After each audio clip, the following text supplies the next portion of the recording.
Maire, qu'appréciez-vous dans ce genre de manifestation? C'est un événement à la fois sportif bien sûr, mais c'est un événement très convivial pour la ville. C'est un événement de cohésion, c'est-à-dire que tout le monde s'y retrouve, évidemment ceux qui courent, mais aussi ceux qui sont sur les abords du marathon. Et pour l'ensemble de la ville, c'est un moment de joie, de fierté, de contentement de vivre ensemble. Et à l'avenir, qu'espérez-vous pour cette épreuve? Encore plus de participants? Toujours plus de participants, et là d'année en année, en tout cas pour le 10 km, on bat les scores de l'année précédente à chaque fois. Oui, parce que c'est quand même ce qu'on peut dire, c'est la manifestation populaire par excellence. Absolument, tout le monde, c'est populaire, c'est transgénérationnel, il y a absolument de tous les âges, de tous les milieux, de toutes les zones d'habitation, donc c'est vraiment un événement qui est très fédérateur. Dans une ville, on y tient beaucoup. Et donc Reims continuera à s'investir. Bien sûr, Reims continuera son marathon, ça c'est une évidence, tous les ans, ça fait partie de son patrimoine. Et au niveau de l'élite par exemple, est-ce que vous allez continuer à investir également dans un plateau Bien sûr, pour nous c'est à la fois le sport de haut niveau qui renforce l'attractivité d'une ville et en même temps l'accès au sport pour tous dans un souci d'égalité. Les deux ne sont pas du tout antinomiques, au contraire ils doivent faire tous les deux parties de notre politique sportive, c'est le cas pour nous en tout cas. Merci. Je suis là comme consultant pour la radio et puis en même temps j'accompagne ma femme sur le 10 km et puis je vais aller parler avec tous les coureurs. Comme c'est une course très populaire, aller un peu ressentir leur course et ainsi de suite. Voilà. Beaucoup de monde forcément. Bonne route. À tout à l'heure.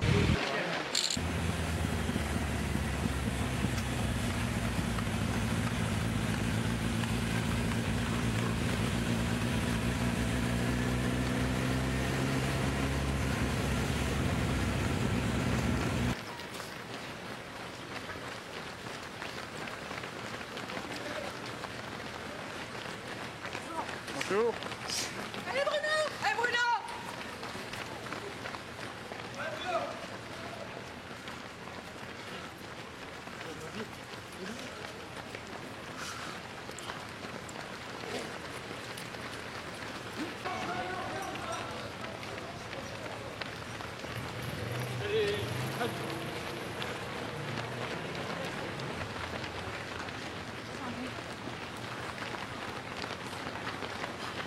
Guilain, son objectif ce serait d'être le premier Français de cette épreuve.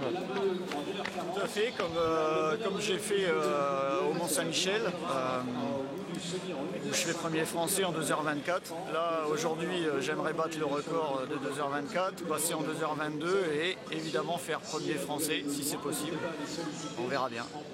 Et ton métier te permet-il de t'entraîner? Parce que là, je pense que tu rentres d'Afghanistan, je crois, non? Je suis rentré déjà depuis 2009, donc j'ai eu là justement, j'ai enfin le temps, un peu plus le temps de me préparer sérieusement.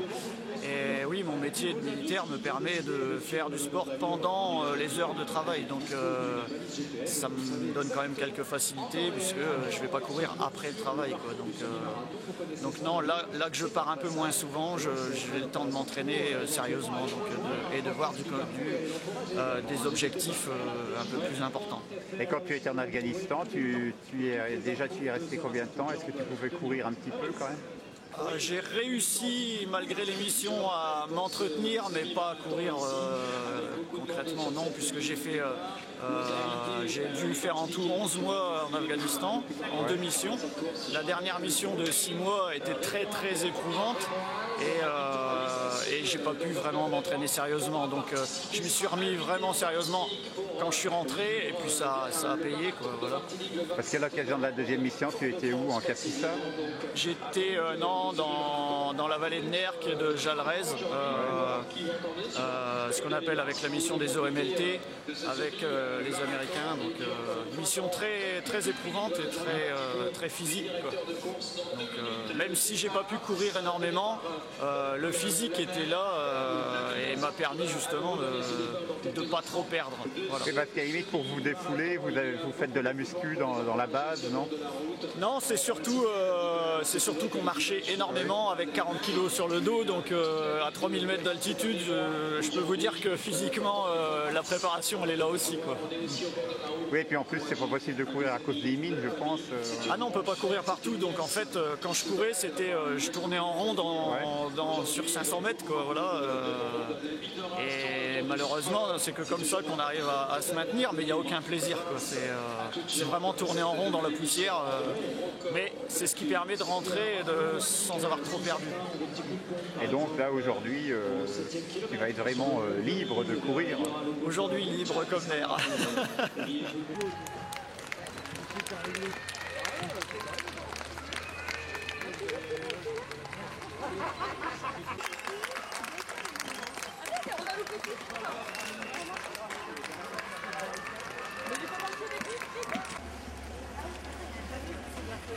Et la cuisse, comment ça va?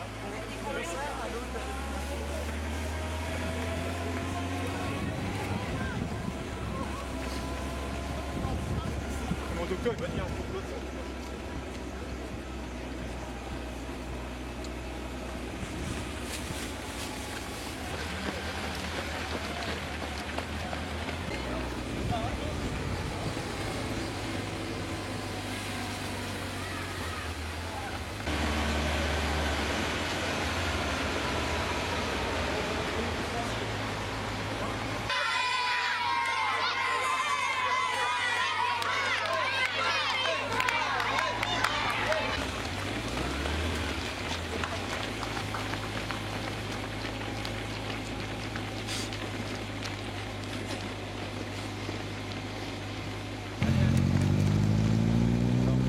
Ralentis, ralentis.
Pour l'instant, ça ramollit un peu là l'allure.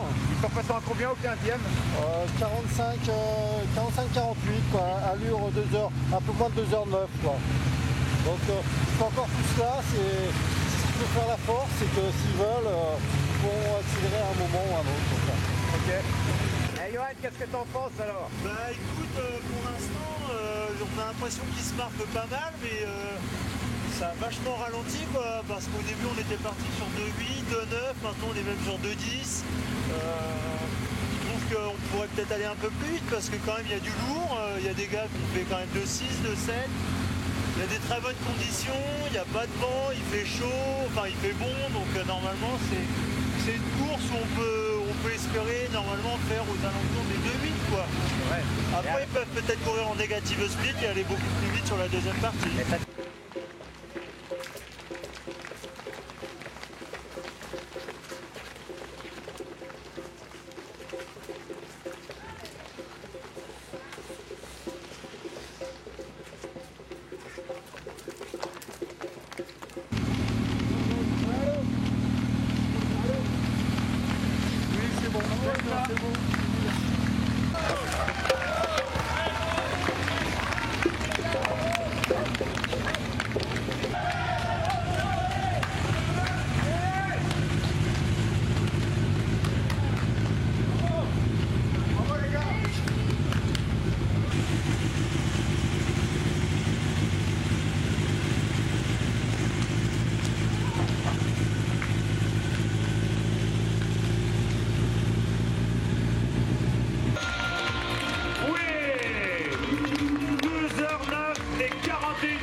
fort derrière Dogaga. Eh ben vous voyez, il y a quand même des performances à moins de 2,10 encore. Et un troisième à 2,10, 2,959 pour le favori. Pour accueillir les premiers du semi-marathon, des premiers marathoniens. Et là, ton objectif c'était 2h22 et finalement tu finis en... J'ai fait 2h23, mais j'étais tout seul, quoi. Vraiment tout seul. Tout seul, donc forcément c'est difficile. Mais mon objectif c'était déjà de battre mon record de 2,24. C'est fait. Donc même si je ne fais pas 2,22, je suis super content. Bon, et puis tu es le premier français. Ouais, voilà, l'objectif c'était aussi de faire premier français, j'espère que je le suis. Donc si c'est ça, tout bénéfice. Mais alors raconte-moi comment s'est passée la course. Parce que tu as un peu fait un contre-la-montre. Ouais, vraiment je me suis battu que contre moi, quoi, vraiment. Je passe le semi en 1h10, 30, un peu trop rapide. Donc arrivé au 25e déjà, je sentais que ça allait être difficile, quoi. Donc au 35e j'ai souffert. Du 35e jusqu'à la fin j'ai vraiment souffert. Et qu'est-ce qui a été le plus dur? C'est cette solitude? C'est la solitude et les relances avec les petits faux plats là, avec un petit peu de vent dans le nez. Tout seul c'est dur, hein, parce qu'à plusieurs on peut se mettre à l'abri, récupérer un peu, mais là on est vraiment toujours tout seul. Mais par contre, il y avait beaucoup de spectateurs sur le parcours, je pense que tu as bénéficié d'encouragement. Alors oui, énormément d'encouragement. J'ai un marcheur là, du club qui m'a accompagné assez souvent en vélo, qui se met à côté, qui m'a encouragé, ça m'a vraiment aidé. Et les spectateurs sont formidables, parce qu'ils savent que je suis premier français, alors je suis poussé, vraiment poussé. Je remercie le public, et puis je remercie beaucoup mon entraîneur, vraiment qui m'a fait un plan du feu de Dieu. Ça fait 2 fois que ça marche. Je le remercie beaucoup, David. Si tu m'entends, David Morlière, qui est vraiment un mec bien. Parce que tu viens d'où? Pour accueillir les premiers du semi-marathon, des premiers marathoniens. Et là, ton objectif c'était 2h22 et finalement tu finis en... J'ai fait 2h23, mais j'étais tout seul, quoi. Vraiment tout seul. Tout seul, donc forcément c'est difficile. Mais mon objectif c'était déjà de battre mon record de 2,24. C'est fait. Donc même si je ne fais pas 2,22, je suis super content. Bon, et puis tu es le premier français. Ouais, voilà, l'objectif c'était aussi de faire premier français, j'espère que je le suis. Donc si c'est ça, tout bénéfice. Mais alors raconte-moi comment s'est passée la course. Parce que tu as un peu fait un contre-la-montre. Ouais, vraiment je me suis battu que contre moi, quoi, vraiment. Je passe le semi en 1h10, 30, un peu trop rapide.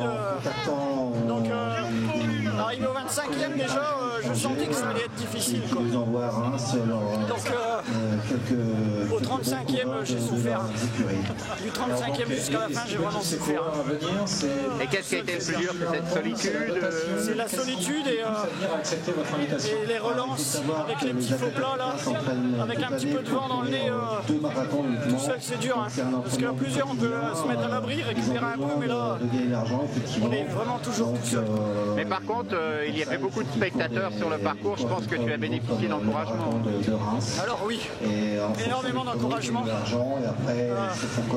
J'ai un marcheur là, du club qui m'a accompagné assez souvent en vélo, qui se met à côté, qui m'a encouragé, ça m'a vraiment aidé. Et les spectateurs sont formidables, parce qu'ils savent que je suis premier français, alors je suis poussé, vraiment poussé. Je remercie le public, et puis je remercie beaucoup mon entraîneur, vraiment qui m'a fait un plan du feu de Dieu. Ça fait 2 fois que ça marche. Je le remercie beaucoup, David. Si tu m'entends, David Morlière, qui est vraiment un mec bien. Pas du tout, non. Je suis militaire et puis je me suis dans le cadre de ton record sur marathon. J'avais fait 2h29,57 à Paris en 2005 sur mon premier, sans l'avoir trop préparé. Après j'en ai fait 5 autres derrière où ça s'était mal passé, on va dire. Le mur du 30e, je l'ai vu de très près, donc Et là, c'est la première fois où je fais vraiment une bonne préparation marathon. Sous les conseils d'Achour Saad, un coureur parisien qui a déjà fait 2h20, donc qui est à l'Estra aussi avec moi. Donc j'ai suivi à la lettre de A à Z et ça s'est bien passé. Oui, non seulement tu es le premier émois, mais tu es également le premier journaliste. Ouais. Je sais pas s'il y en avait beaucoup qui en ont fait de marathon là, mais effectivement. Mais pour un journaliste sportif, c'est gratifiant. Voilà, ouais, c'est toujours plaisant, ouais, c'est toujours plaisant. Ouais. Surtout qu'on est, en plus en étant d'ici, je suis pas mal encouragé sur le bord de la route, donc c'est sympa. Et tu avais déjà couru sur ce parcours? Non, j'ai déjà fait le deuxième du 10 km, j'ai couru le semi l'année dernière, mais en sortie longue. Par contre, le marathon, c'est la première fois que je le fais. Et donc, ton sentiment sur ce parcours, parce que c'est un peu un contre-la-montre quand même. Il est roulant, mais on est régulièrement, on est tout seul, quoi. On est souvent tout seul. Donc, et puis je suis passé un poil vite au semi, je suis passé un peu moins d'une 12. Donc, je me suis enflammé en fait entre le 10 et le 15e. J'ai fait, je suis revenu un petit peu sur l'écossais qui était devant moi là, et je pense que je l'ai payé un peu après, mais bon, j'ai réussi à amortir quand même, donc je suis vraiment content. Et tu vas persévérer? Bah là, ça me donne envie d'en refaire un autre, c'est sûr. Là, maintenant que je sais comment il faut se préparer, j'ai pigé 2-3 petits trucs maintenant, donc ouais, je vais en refaire un, mais ça sera pas à Reims, quoi. Je vais essayer d'avoir un marathon où il y a plus de densité, quoi, pour au moins courir en groupe, quoi. Parce que là, c'est vrai qu'au bout d'un moment, c'est long, quoi. Les kilomètres, ils défilent pas vite, hein. Ouais, mais quand même, on croise les autres athlètes sur le site. Oui, non, c'est sûr que par rapport à ce qu'on m'avait dit, moi je pensais qu'on allait être plus souvent tout seul, quoi. Mais c'est vrai qu'on croise régulièrement des athlètes, donc ça nous encourage. Et puis de toute façon, par moment, on a besoin de moments justement où on est dans notre bulle et on n'a pas trop besoin d'encouragement. Donc non, c'est bien. C'est un bon marathon.